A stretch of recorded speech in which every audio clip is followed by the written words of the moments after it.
នាំប្តីប្រពន្ធនិងកូនបុត្រីបុត្រាគឺថាទៅរកកន្លែងអីសី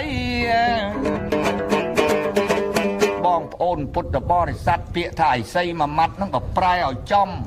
ថាអ្នកស្វែងរកគុណធម៌ដ៏ឧត្តមអាហ្នឹងអត់ខុសទេប៉ុន្តែបុរាណគេហៅថាអីសីហើយបើនិយាយមួយម៉ាត់យ៉ាងចំថាអ្នកស្វែងរកគុណធម៌ដ៏ឧត្តមយ៉ែបើអញ្ចឹងប្រាជ្ញជួនខ្ញុំនិទានស្ដី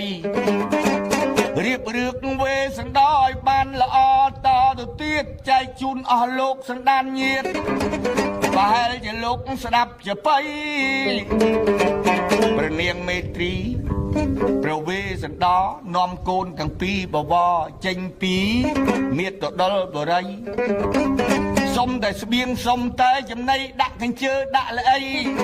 មិនបាច់ចាំមែនមានអាទិះសលៃជូនខ្ញុំទៅឡើយ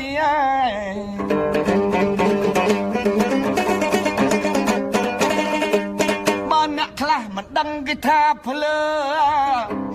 ក៏ប៉ុន្តែព្រះអង្គមិនស្ទាក់ស្ទើរឲ្យប្រពន្ធរាជកជើដូចរាសាមញ្ញសុទ្ធ